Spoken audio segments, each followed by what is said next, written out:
Bobby, a regular boy, was just sitting at home, enjoying his meal, when suddenly, he found himself transported to a strange new world. He initially thought his modern skills would allow him to become the world's savior, but things didn't go as planned. The king quickly discovered that Bobby didn't have any magical abilities and had him thrown out of the palace to wander aimlessly through this unfamiliar world. Not only could Bobby not become a hero, but he couldn't even find his way back home. Feeling lost and hopeless, Bobby ended up taking refuge under a bridge. As he sighed in frustration, a girl suddenly appeared in front of him and loudly spoke into his ear. The girl introduced herself as Mary, a powerful priestess, and immediately recognized that Bobby wasn't from this world. She understood his dire situation and explained that it was her duty to protect people like him, those who were transported to this world. Bobby was overjoyed to meet someone who knew what he was going through. He hoped Mary might offer him some financial help, but she explained that, as a priestess, she couldn't give him money. However, she could offer him shelter at the church. As they walked toward the church, Bobby wondered if he could use his modern knowledge to find a job in this world. But Mary quickly dashed his hopes, telling him that this world had already integrated modern knowledge and that many people from his world had already arrived. In this world, Bobby's modern skills were no longer useful. He was just an ordinary person. As they walked, Mary asked Bobby about the summoning ritual. The king had summoned two people, and while Bobby had been discarded because he lacked magical abilities, another girl had been kept and protected by the palace. Mary's expression changed when she heard this, and she took Bobby all the way to the church by evening. As they arrived, Bobby started to wonder if Mary had only taken him in to exploit his skills for her benefit. But Mary reassured him that her actions were based on the nature of the magic he possessed. She then taught Bobby how to activate his hidden abilities in an intimate manner. Bobby tried activating his skill and soon found that he had the power to make things disappear.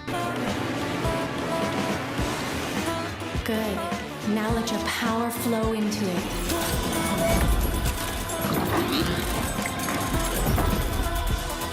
By raising his hand, he made a stone vanish in front of him. The king hadn't detected this power because it was nearly imperceptible. Suddenly, Bobby realized just how powerful he truly was. But as he turned to tell Mary about his newfound power,